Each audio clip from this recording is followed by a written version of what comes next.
We are Gold Ivy. Our mission is to empower you to own and unleash your truth. Stories of resiliency are gold, and ivy grows in hard places. Those hard places are what creates space for light to shine through. You decide what works for your daily life and how to transform our lessons into your gold. This is Ivy Unleashed, a Gold Ivy production. Today's episode is sponsored by BetterHelp. Every episode of Ivy Unleashed is dedicated to empowering you to take ownership of your health. And what it really comes down to is prioritizing your mental health. We've both seen the beauty and growth that therapy can bring and are thrilled to partner with BetterHelp to allow you the opportunity to feel heard and seen by a professional. The National Alliance on Mental Health reports that 155 million people live in a designated mental health professional shortage area, and BetterHelp is working to close that gap. I've personally used BetterHelp and loved it because it was all online, making it super convenient. The biggest piece for me was how affordable it is. I was able to choose the therapist that met my needs. I came in with wanting to work on childhood trauma and anxiety, and it was unbelievable to see how many options I had with all the different backgrounds of therapists. With BetterHelp, you have access to a network of over 30,000 licensed and experienced therapists. Therapy is all about deepening your self-awareness. And sometimes we can't see our own patterns and behaviors until we talk them out and get an unbiased perspective. It's really nice to have someone who doesn't know you and has the professional background to help you thrive in your daily life. It has made the world of a difference with every relationship in my life, including the one with myself. To get started, all you have to do is fill out a brief questionnaire about your needs and preferences and choose your therapist out of the options they give you. You can talk to your therapist however you feel comfortable, whether it's via text, chat, phone, or video call. Also, you can switch therapists at no additional charge until you find the right fit for you. The best investment you can make is in yourself. Get 10% off your first month at betterhelp.com/goldivy. That's betterhelp.com/goldivy. Take the first step to inner peace and freedom today. This is important. If you are sick of spending money on product after product for your face, this is for you. I've spent so much time, money trying to find the perfect skincare line when really all I needed was clean ingredients and something that actually did the trick. And that's where the Golden Secret skincare line comes into play.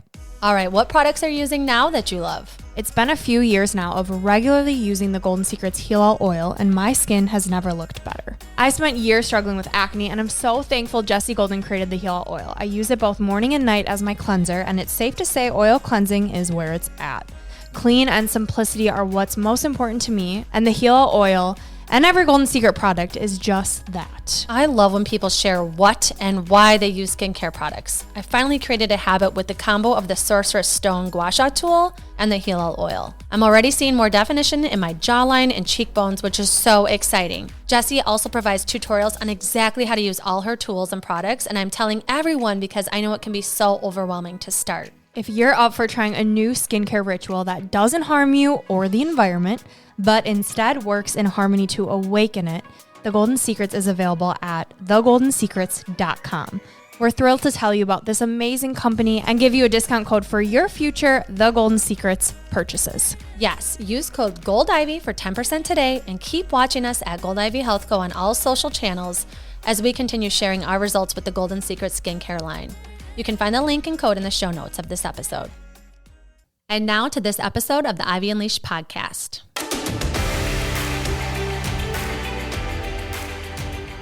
Welcome back to the Ivy Unleashed podcast. Get comfortable because we are getting intimate today with our guest, Monica Tanner. Yes, welcome to Ivy Unleashed. Thank you for joining us. Oh my gosh, I'm so excited to be here with you guys. I am excited because the list of questions that Brooke and I have are so juicy and exciting. And everybody just wants a healthy relationship, right? Whether you're a stay-at-home mom, you're a working mom, you're building a business, you're an entrepreneur, and you don't know what you're doing, but you're trying real hard to figure it out.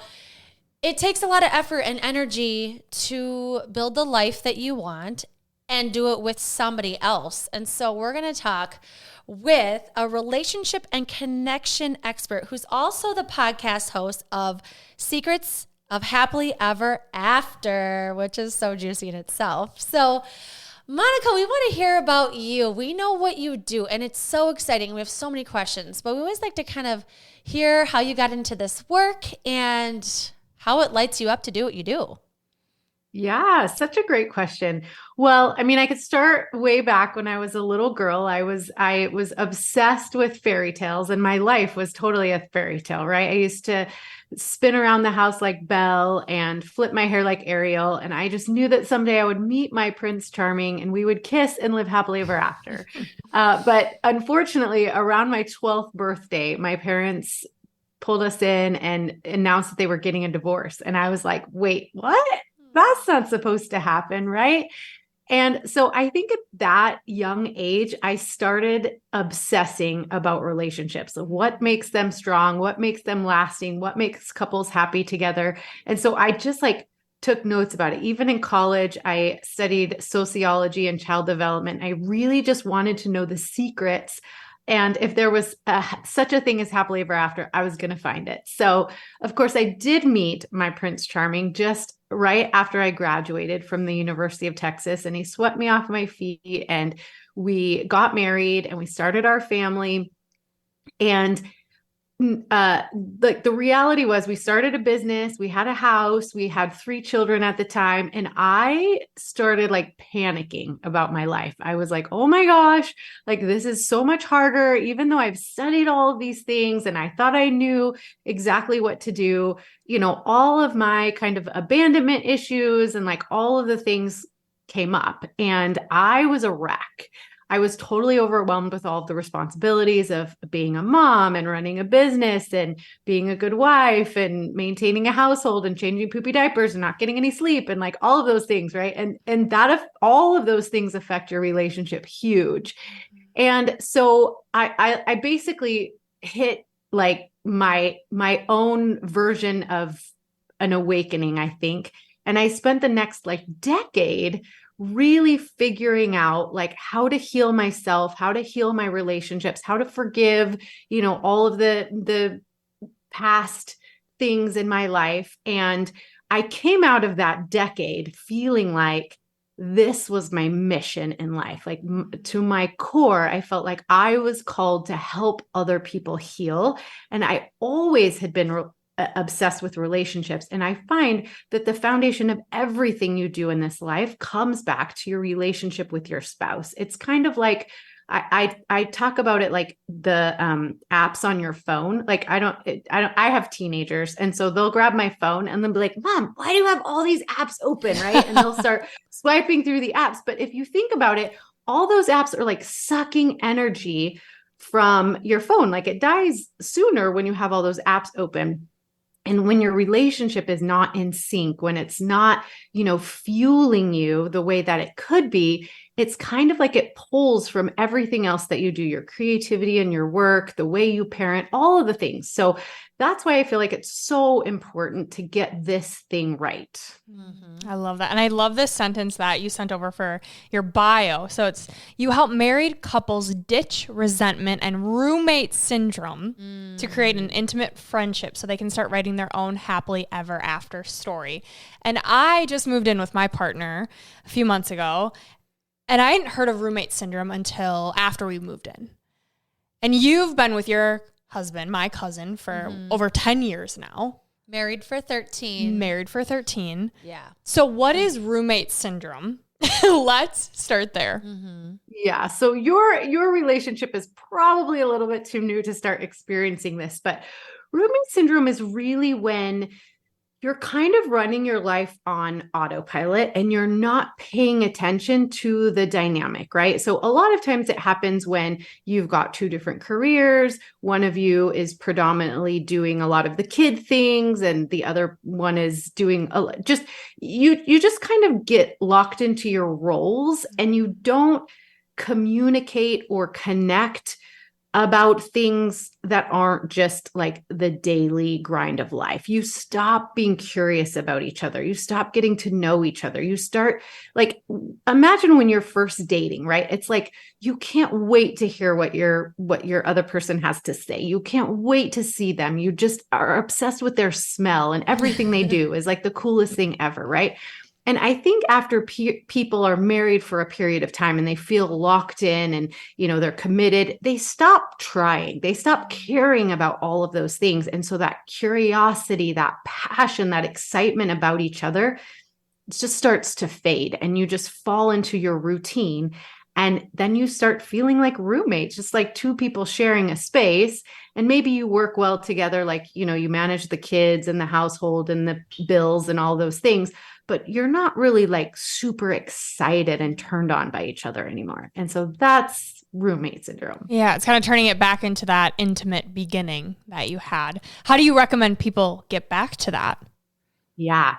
Well, I mean, there's so much. I would say like it boils down to really being curious about each other and like ways in which you can continue to get curious about each other. And I always say, even if you're spending 24 hours a day with each other, which most people don't, right? You're still experiencing the world in a very different way. So I work with a lot of entrepreneurs, like couples that work together. And they spend a lot of time together. They work together, they raise their kids together, they travel together, but they're not like excited about each other's inner worlds. So the secret to kind of breaking up that monotony is to always be returning to that feeling of curiosity. Like, what does my spouse think about that? How are they growing? What are they learning about? What is exciting to them? How can I support them in their goals and dreams for themselves and for our partnership, right? So it's that kind of like just igniting that curiosity and not ever falling into this idea that my partner is like, I know everything they're going to say. I know everything that they think. Like, I've been with them for so long. I know everything there is to know, right? Because you never will. Yeah. Oh, that's so interesting. I have so many thoughts. First of all, the first thing I was thinking of, like the excitement, I was thinking how for me, it went from before kids, I would look out the window when I knew my husband, well, at the time, it was probably my fiance, was going to get home. And I would look out the window so excited for him to come home. And now when I hear the garage door open up, I'm very excited for him to come home to like take over and do something, And so it's like, once you have kids, like there is something about having roles, like things have to get done and kids need your attention and there needs to be food and cleaned and activities. And it is a partnership. And I'm really thankful that I have such a proactive partner. Like his love language is acts of service. Praise Jesus. But I was also thinking about, of course this happens. Like, of course it happens. But if you don't have that type of partnership where the other person might not be curious at all, someone's got to make the first move. And it can kind of turn into this competition of, well, they just got to go on a guy's trip or they just got to have all day at the office and I've been here with the kids, and so there's that resentment. And of course you have resentment if you're so tired and you're doing things that aren't very glamorous. And so I'm curious about maybe that younger kid stage where there might be more resentment, how you help couples through that with like the one of you pulling the weight here, one of you pulling the weight here type of idea. Yeah. So one of the things I work with my couples on, like to no end, I think it's like the secret, like one of the biggest secrets of living happily ever after is to always be asking for more of what you want from each other. So as you grow, as you change, as your roles and responsibilities are morphing, if you know how to ask for what you want, then you'll always be moving in the right direction and there won't be as much resentment, because I think a lot of people fall into this like, whoa, I've been married for a long time, he should just know, or, maybe I can throw some hints out and he'll figure it out, right? Like I always say husbands don't take hints, for one. Like that's like a horrible, horrible strategy. But at the same time, it's like, how can, husbands who might feel resentment about not getting enough physical intimacy per se, right? Like you can't be upset about not getting what you're not asking for. Same thing for women tend to want more support. Like the things that they want are more support oriented. Like I want him to help around the house more. I want him to support my dreams or whatever. But oftentimes they think that their spouses should just know what their needs are or know what they want, right? And so I teach like a whole system of how to get your spouse's attention, especially if it's something that's important to you. Ask for what you want, and not just ask for it, but actively teach your spouse what it looks like to come through for you. Because the reality is most people, mostly a lot of husbands, but most people, they want to make their spouse happy. They want to come through for you, but they don't know how unless you teach them. So it's not like a one size fits all, like I can just teach couples how to be great to each other, right? Mm-hmm. It's like you've got to give your spouse the manual on you.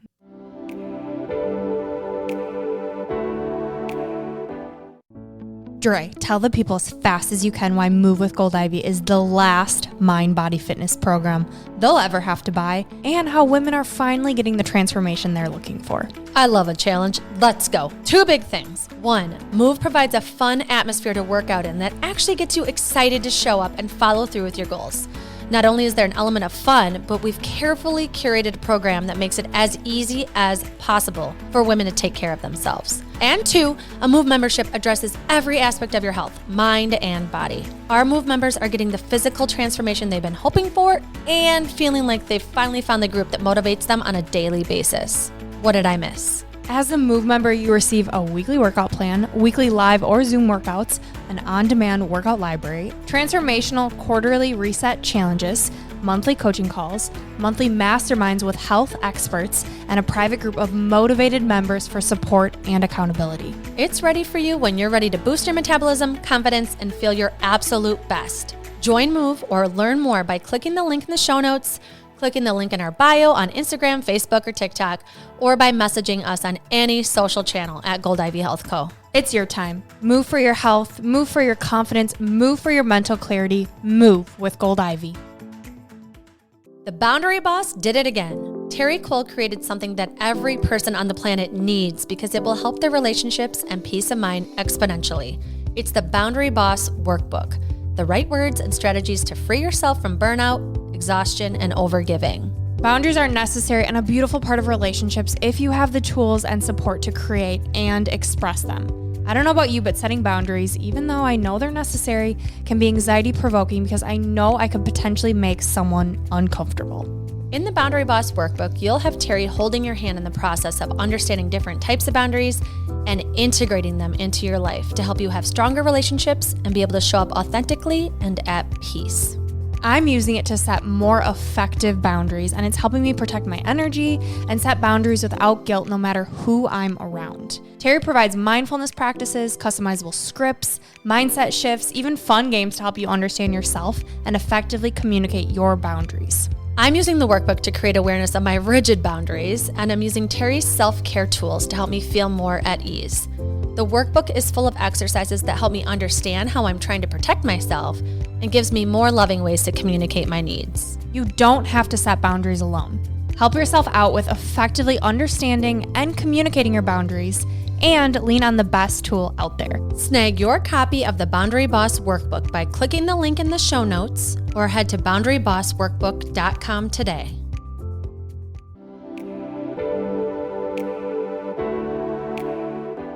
Like you mentioned acts of service, right? Like especially, I think the love languages are great, but they're not the end all be all. It's what does it look like to show love and come through for me? And if that means coming in after work and like rolling up your sleeves and jumping into family life, and that shows me love, then let me tell you exactly what that would look like. Like, hey, and then your partner has a chance to, talk about their needs. So like maybe your partner comes home and he's like, well, I just need like 15 minutes to myself to kind of make the transition from all of the demands I have at work to jumping into the household. Right. And so then how can you work together as a team and come through for each other so that you're both getting what you want? Like he can go and unwind for 15 minutes and then maybe like he takes over dinner and whatever, so you can clear your head, and then whatever that looks like, whatever speaks love to you and care and compassion and cherishing, that's what you're always asking for. And it's constantly a collaboration and a renegotiation. Like maybe, when you have 3 small children at home, it looks one way. And then when you've got teenagers, it looks a different way. And then after the kids leave the house, it looks completely different. So you're always kind of renegotiating what this looks like. I love that. That's so great. I like how you said it's like active teaching. Mm-hmm. And it makes me think of active listening, right? Because when you hold the resentment, if someone were to say, if your thing is when you get home, I really want you to take over, I'm exhausted. And they are like, I need 15 more minutes. You're like, oh, really? You need 50, And so how do you help people get over that hump of like, maybe just let's set the resentment aside. Let's listen to each other, like getting to that place of kind of reducing that friction, reducing that resentment. Like what are kind of some tactics to help people get to the place where they want to hear what their spouse wants instead of be heard all the time? Ooh, that's a good question. Wow. Let me think on that for a second, because resentment is really a choice. And like I said, you can't be upset about something you're not asking for. So, right, if you're like, I want my husband to help right when he walks in the door, and you've never really asked for that, and then this, like the 15 minutes is going on, and you're like getting angrier and angrier and more resentful during this full 15 minutes that he thinks he's just like, I should have 15 minutes before, right? So it's like, I think the reality is the way to take that resentment away is to get really, really curious. Like if he's taking more than 15 minutes, or if you don't understand what the 15 minutes is about, it's asking the questions like, hey, you've been home for about half an hour and I'm still running around like a chicken with my head cut off. I would love some help here. What's going on for you? Another great question is, how can I help you come through for me? So how can I help make this 15 minutes kind of more solid so I know I can count on you after 15 minutes, right?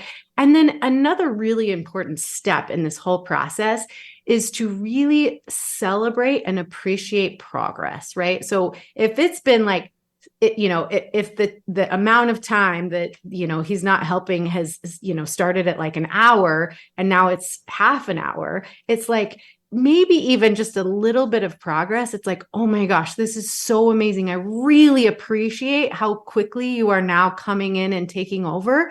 How can we speed it up even more? What can I do to help you come through for me in this way? So it's really just, like I said, a constant negotiation where you're giving your partner the benefit of the doubt. You're getting curious when things don't go your way. Instead of just being upset about it right off the bat, it's like, how can we get curious? Like, what's going on for my partner right now? What is it that's triggering me to be upset and resentful? And how can I make a real request of my spouse instead of just complaining about it and walking around getting resentful? It's like that communication leads to more of an emotional intimacy, which you talk so beautifully about. Will you kind of explain for our listeners what that is and how we can cultivate more of that in our relationships, why it's important?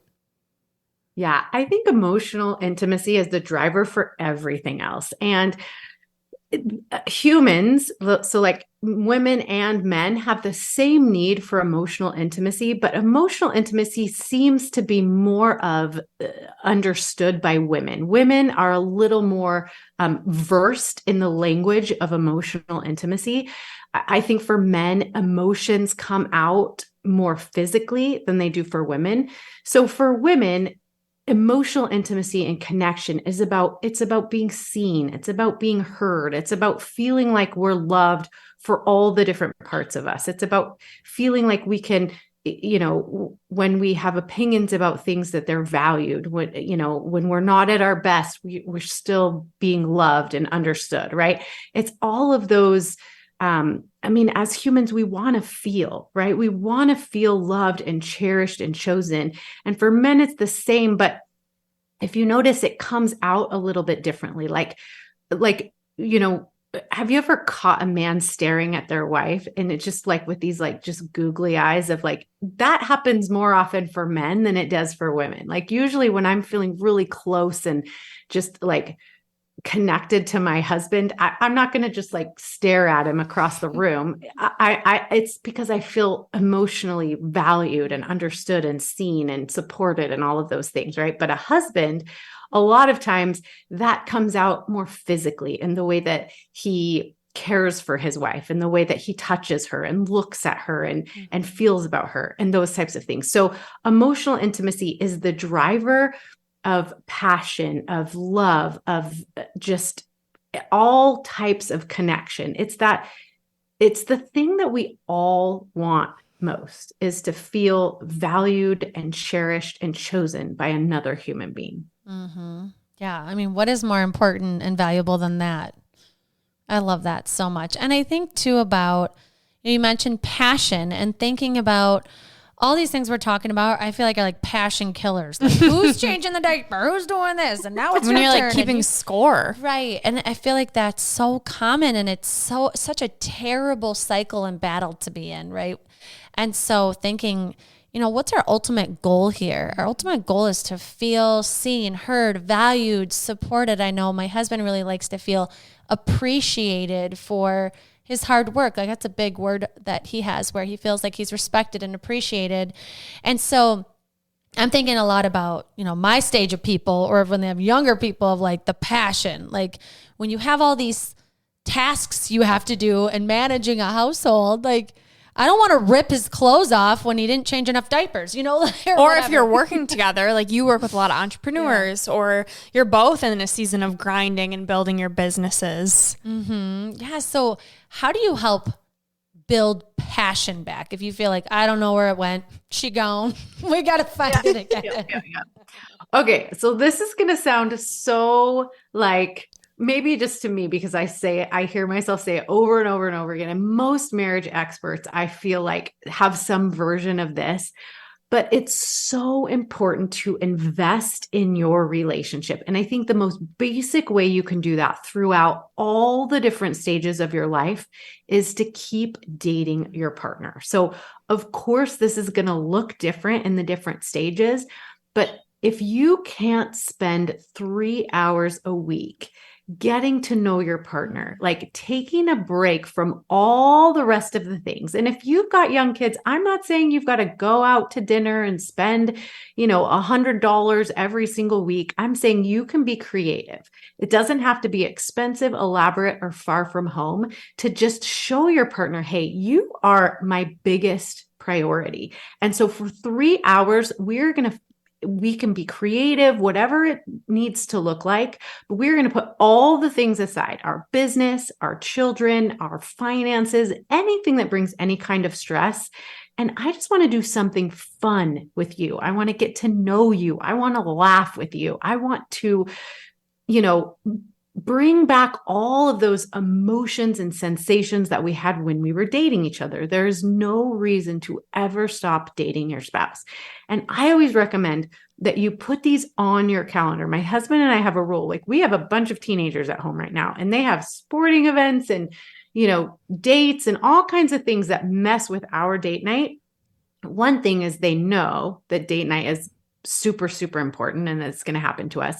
But we have this rule that we can slide date night around on the calendar. Like, we can get really creative about it, but it never gets erased. Mm-hmm. So even like in the middle of a wrestling tournament or something, like, I don't know if like a wrestling tournament, volleyball tournaments, there's like games and then there's breaks. And like, my husband and I we have these weighted vests right now. We're like really into fitness and things like that. And we will bring our weighted vests and we'll get our favorite treat and we'll go walk around the track at whatever school we're at, right? Like, so it can be really creative, but we will spend 3 hours a week without fail. Even if one of us is traveling, we'll like read a book to each other, or we'll have a 3-hour conversation at some point, because that is really how you're going to keep that passion alive. So my biggest recommendation is to have it on the calendar and planned out, so you can build anticipation for it. You can flirt and like get excited about it throughout the week, and you can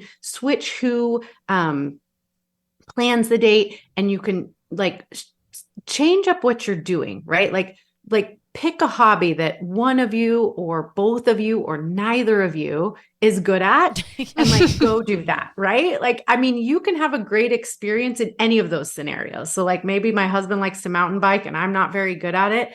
You know, me doing that with him would be like a huge turn on, super fun, right? Like maybe neither of us has ever painted before, but you can have a great experience and both of you are learning to do something brand new.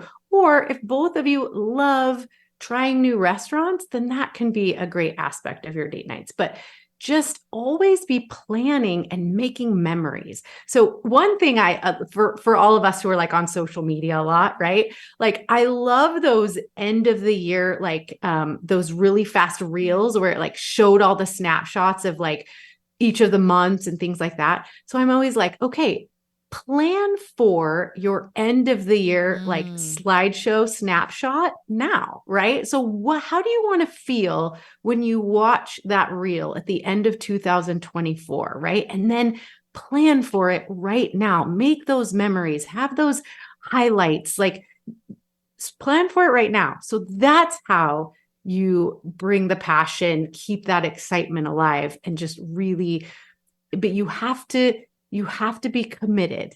It has to be something that you invest your time, energy, and financial resources into. You got to put that puppy on the calendar. Brooke's I already on was it. just going to say, I love this especially because I have every Thursday, 7 to 10, 3 hours. I did not know this. You're on it, girl. I am. And Ian laughs at me, but now he loves it. And it's going to stay. It might get moved around. Does it have to be 3 hours together or can it be? I mean, again, that's totally for you guys to figure out, but it's the idea of that, right? It's the concept that you are important enough to put on my calendar to look forward to this time we have together, whatever it looks like. That's the idea. See, I'm like thinking of this like as a listener. I'm like, oh, I'm so happy for you, Monica. Good for you. Because in my mind, I'm like, I haven't even gone on a date with Justin, just him and I. I don't even remember. I cannot remember the last time him and I went on a date. I know. And I'm thinking, okay, I'm going to focus on progress, right? Because to me, 3 hours a week feels like me jumping into an Ironman, like without training. It feels like, wow, I don't know, fit 3 hours in. But then I was thinking of my friend Megan, like I want to say Friday night, her and her husband get sushi from somewhere and they sit in their living room and light candles when their kids go to bed. And it's like, you can do it at home. Yeah. It doesn't have to be, like you said, it doesn't have to be this like going mountain biking or going to a restaurant. Like it can just be creative at home. Let's bump up bedtime. These kids can get a little more sleep. Mommy and daddy can have a little more time. Yeah. So I love that. It really is. I love how you said focus on progress. Cause yes, don't start running a marathon before you can run a mile. Right. However, to put it in perspective, I love numbers because they make it very concrete, right? Mm-hmm. So there's 168 hours in every week. So if you commit 3 of those to your spouse, there's still 165 hours in the week. So you could do all the other things, right? That's less than 3% of your time. So I think you're going to do like the gold star things, but the things that they are that will keep you connected in your relationship is less than 3% of your time. You got this. I'll help you. Okay. Massive results. We need this because I'm a part of this family. So you guys have to stay together. Oh, that would be terrible. Oh my gosh. So Brooke is Justin, my husband's cousin. So it could get real messy. We need this 3 hours a week. Monica, you're saving our relationship here. Yeah. Well, look, Brooke, what you could go put the kids to bed one night. I could. You're right, Monica. I could. You're like, I tune up around here. No, they know I am a built-in babysitter. Yeah. Anytime. Yeah, I love it. Well, and I think too that, as you think about relationships, it's something that you said, like, the truth is it's something we all want. We want a healthy, thriving, exciting relationship. Like when you were talking about what you guys do, I'm like, how cute to put on your little vest and go for a little walk together. Like, and the word commitment comes up. Like you said, that is so powerful. You're committed to it being on your calendar. You're committed to being creative. You're committed to making it happen. And I'm curious what you do if one of you feels that way and the other person just like you don't really feel that commitment. You don't feel like they're even interested. Like, what do you do in those scenarios? Yeah. And you got to get to the root of why. Why is the other person not interested in spending 3 hours a week, right? 3% of their time with the person that they've committed to spend their life with, right? So, there's always going to be, that like, let's get to the root of why you don't want to spend 3 hours with your sweetheart, with your beloved, with your, companion, right? Or maybe not assume that they don't want to. Maybe you're assuming that you think that they don't care. They're not putting the effort in. Yeah. But maybe they do really care. And then it's just, you need try to making the request. Like go to your, like if people are listening right now and they're like, oh my gosh, we totally don't do this, right? Like for whatever reason, like maybe I think my spouse doesn't want to, like maybe we just haven't thought about it or whatever. I really make a request out of it, right? Like go on a walk or a drive or something. It's freezing cold here, so it's hard to walk. My husband and I love to walk, but it is like really cold here. But go on a drive with your partner and be like, hey, listen, this is really, really important to me. I've been thinking about it for a little while. I've been thinking about our relationship and, the fact that we've got so much going on and our relationship is so important to me. I know it's important to you as well. Like, do you think that we could figure out a way to spend 3 hours a week together? Like maybe you take on the responsibility of planning it for a little while, be like, hey, I'll come up with it. Like, maybe we could set a budget for it for each month and I will stay within the budget. I will be really creative. And, maybe we could come up together with some things we'd really like to do or try or whatever together. And let's just see how that goes, right? Like make the request and then see what happens. Like you might be surprised. Like maybe all this time you haven't been going on dates and you thought your spouse wasn't into it. And now they're like, are you kidding me? That sounds awesome, right? Mm-hmm. Like maybe there's a request that they have, like maybe on date nights, we could get sexually connected to each other or whatever, right? Like maybe they feel like they've tried everything and they're not getting what they need out of the relationship. So you're inviting your partner, make the request and invite them to also talk about what would mean a lot to them with that time as well. I love it. It feels like it's like taking inventory on your relationship. Mm-hmm. Where are we at? We're changing, we're evolving. What do you need? What do I need? How are we spending our time? How's this going? And something that I love that you have is your happily ever after quiz, because I feel like this kind of helps you to like, where are we at? What do we need? Where are we really at? Yes. And so can you talk about your quiz, where people can find it and what it will tell them? Yeah. So the quiz is super easy to find. You just go to my website, which is monicatanner.com/quiz. Super simple. It's a 3-minute quiz and it really gets to the root of what level of passion are you in, right? Some couples are really good at the physical stuff, but when it comes to like the emotional connection, they have a hard time, right? So that's one level. A lot of couples are really good at the, like, we work together, we're friends, we get the life stuff done, but our physical intimacy is really lacking. That's another level, right? Or, you can be at the level where you're pretty good at both of those things, but hey, there's always room for improvement, right? There's always a way to jack that up. And then of course, there's the level where like, we're not on the same page emotionally, we're not on the same page physically, like we need a reboot, right? And so in 3 minutes, we'll ask you a couple of questions and, how you guys relate, react, and respond to each other. And then we'll give you some recommendations of how to like move up your level. Yeah. Could be a good way to start the conversation too, of like, cause sometimes it feels like you've had so much time has passed and to bring something up might feel daunting. It might feel heavy. And be like, hey, let's take this quiz together. I heard this podcast episode. Should we just take it together and see where we're at? And it might be like, sure, but at least people can use you as kind of a launching pad to take some inventory on where they're at. I'll take it. Be like, this girl, Monica Tanner, is like, she's spewing out all this stuff. Let's just see where we land on this intimacy level quiz. Yeah. I'm doing it. Yeah. I haven't done it yet. And Ian's going to be like, oh gosh. And then he's going to love it. And then he's going to be like, this is why we have 3 hours a week. Yes. It is. It's made such a difference. And so anyone listening, I definitely recommend even 1 hour, 30 minutes, a conversation, right? Progress is progress. And that's what's important. Yeah. And I think your significant other wants to know you want time with them. Mm-hmm. So even if it might feel like a stretch to find the time, the conversation of, hey, I want more time with you. Like, who doesn't want to hear that? Unless something's really off or something, then get your therapist. get working together that way. But I feel like, you know, you just want to hear your person wants time with you. It's a compliment. And of course you want that. They're your person. Right. Where can they find the quiz, Monica? So good.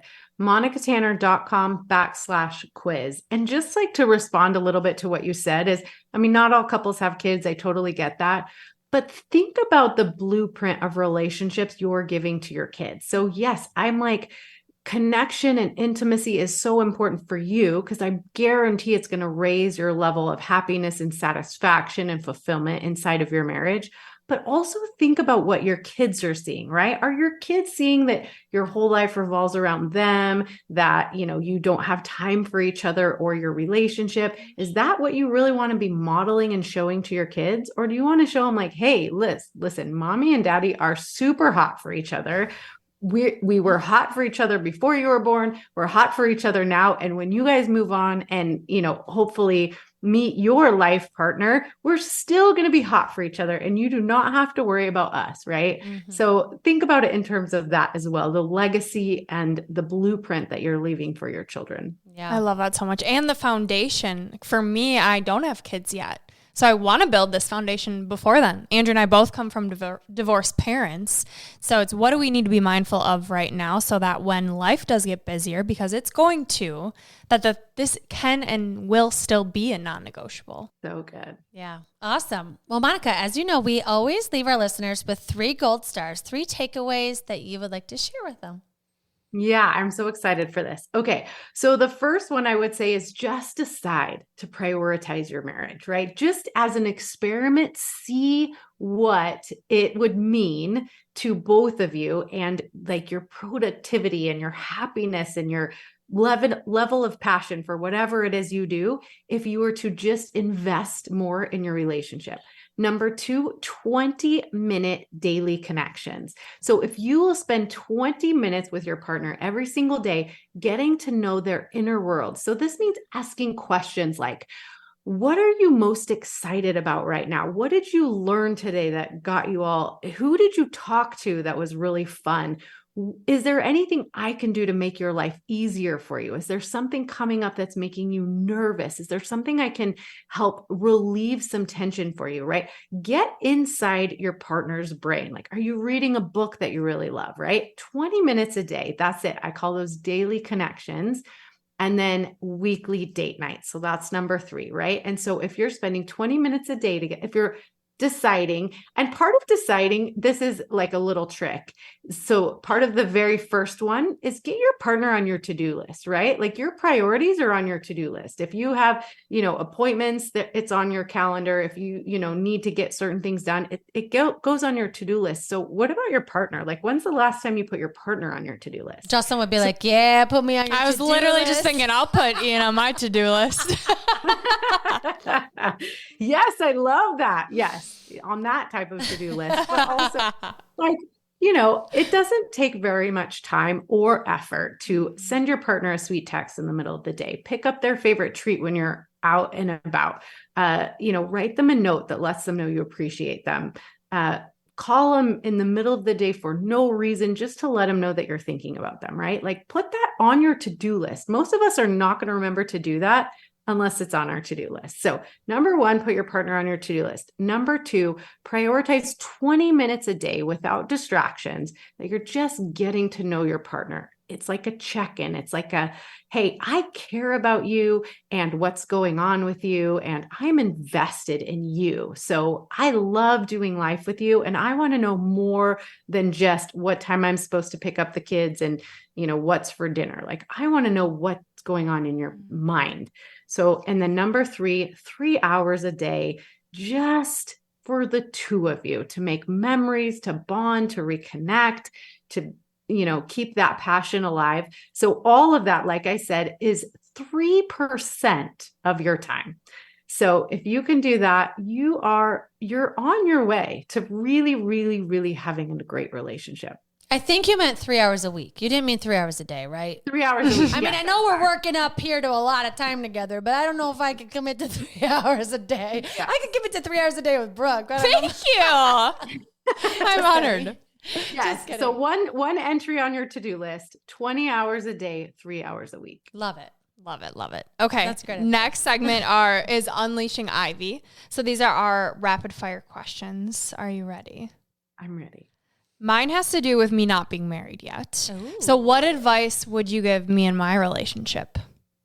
Ooh, I would say become the best version of you right now. Like people always say, like, how do I find my partner? And I always say, focus on you, like learn what you like, because one of the most important things I think that you can carry with you into your forever relationship is like having a solid understanding of who you are. So one of the concepts that's really important to, it's like a secret to happily ever after, is this idea of differentiation. And it means being able to hold on to yourself and what you think is important in the face of a relationship, of being together with another person, right? So can you maintain a really strong sense of who you are, what you love, what you're passionate about, your purpose in life, and also choose to share that with an important other. So I would say build that up really, really strong before you go into a relationship, because it's really easy. And I call this self-abandonment, right? When you get with another person and you're like, oh, I like whatever you like, or I want to do whatever you want to do, or I think about that however you think about that. Meant right? to have And Kourtney Kardashian and Travis Barker. It's a recipe for disaster. Yeah. Mm-hmm. Yeah, I can still have my hobbies, my things. And I do. My boyfriend loves football. I'll watch it with him, but baby, that's your thing. But that's I always great like advice. to say, you don't have to be passionate about the things that your partner is passionate about to be passionate about your partner. I love that. Yeah. And I think too, if you're not with someone, that's great advice as well. Like you said, when you're looking for someone, it's like, just become the best version of you, and then you'll attract. Yeah. Which I think is so much easier said when you have a person. Yeah. Like my friends that are still single, me telling them that, they're like, yeah, okay, easy for you to say. Annoying. Yeah. It'll happen when it's meant to happen. Yeah. But you stop searching and becoming desperate. And when you start building you up and finding that, the focus is less on what you don't have and more of who you want to be. And it does attract it. Yeah. Yeah. All right. My question, I got to go dark. I feel this episode has been very optimistic, and there are some people, all three of us actually, that have divorced parents, and that can do a toll on your commitment issues, your communication, your trust. Like a lot of things come to mind when I think about when your parents are divorced. So I'm curious for you, Monica, with your parents' divorce, like anything that has kind of impacted your relationship or negatively impacts it now, and things you kind of have to overcome to maintain a healthy relationship. Yeah. So for me, I told you about that 10 years of just real healing. It was all about so many things, right? I mean, for me, abandonment was a huge, huge issue. Like I felt like anytime my husband was even remotely annoyed or ticked off, I was like, that's it, he's leaving, right? Like I just had this, and it caused me to act in crazy, crazy ways. He would leave to take one of our kids to football practice, and I'm like, he's probably flirting with the other moms. I was ridiculous about it because, just of my past, my past taught me all of that. Right. And so it was really a matter of healing a lot of that and then becoming the transitional character. So for me, it was figuring out all of that, healing all of that, forgiving all of that, and recognizing that my parents' story does not have to be my story. I get to create whatever story I want to create. And that's something that we do. And I have a membership. It's called the Passionate Marriage Club. And we talk about the laws of connection. And a lot about the laws of connection are really about healing all of the things that are within us that we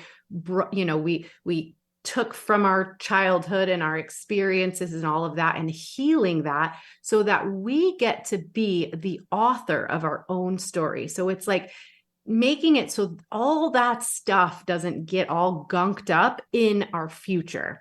And so yeah, it's really about becoming the author of my own story. My husband and I get to write our own story. We don't have to take any of the elements that we were given or passed down, right? Or we can take the ones that we want and leave the ones that we don't. Yeah. So really becoming the the author and finisher of your own faith. I love that. And I feel like it doesn't even have to apply to people that have divorced parents. Like there's dysfunction in every family, right? Yes. So your parents might have stayed together, but it's not always blissful, right? And so sometimes we take on those tendencies and think it, like you said, it has to be our story. That's a beautiful take on that.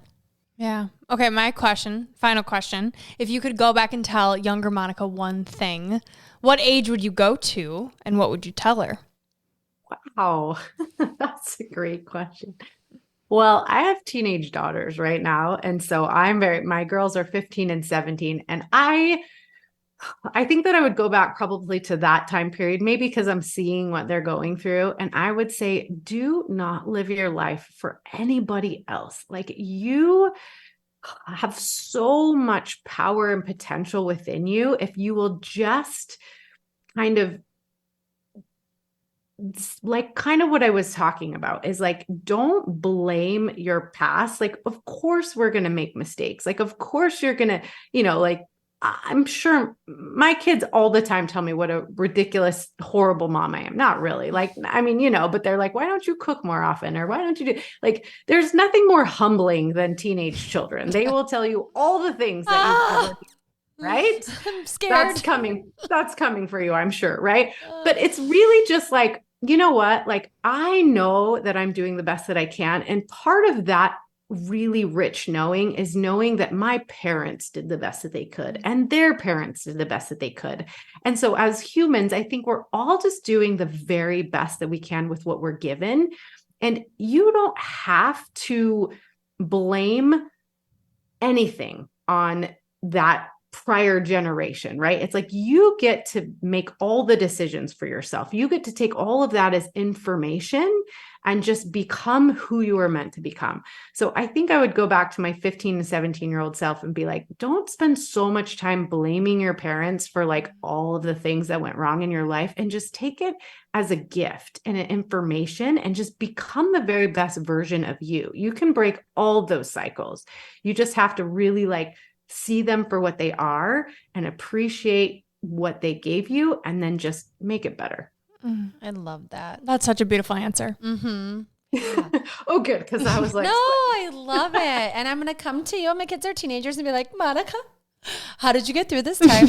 Because the inner critic is something we talk about a lot. And I think that's such a great, it's just like everything else. It's the simplest thing. Like, just do your best with the information that you have. We're all doing that. And we have to trust that our partners are doing that too, right? Because they're on their own journey, separate from us.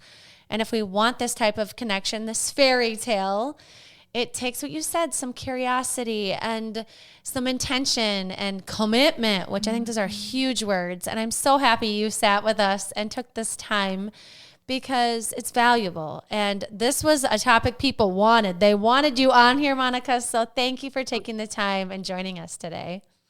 Well, thank you guys both. Great questions. And you definitely challenged me today. Good. So good. And I can't wait for us to take this back to our partners, for everyone listening. Take the quiz. Let us know how it goes. And Monica, we leave our listeners with a piece of gold, a quote that speaks to you. Would you please like to send our listeners off with your quote?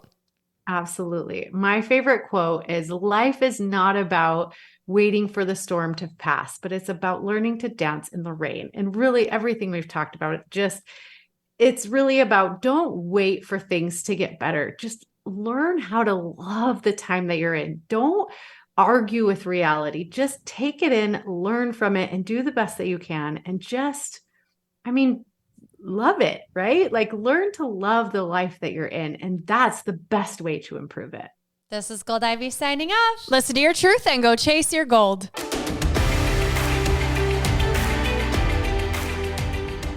We want to thank you and encourage you to celebrate yourself for taking the time to learn and get inspired in your one beautiful life. And if this podcast means something to you, it would mean so much to us if you'd be willing to take 30 seconds to help support our mission to keep bringing you inspiring stories and guests. First, following the podcast is important because it helps you never miss an episode. To do this, just go to the Ivy Unleashed podcast show page on Apple Podcasts, Spotify, or wherever you listen to podcasts, and then just tap the plus sign in the upper right-hand corner or click on follow. While you're there, if you'd be so kind to give us a 5-star rating and review and share your favorite episode with a friend, we'd be so grateful for your support. We are thrilled you're here and are so happy that you're taking time to prioritize your wellness, self-discovery, and growth with us.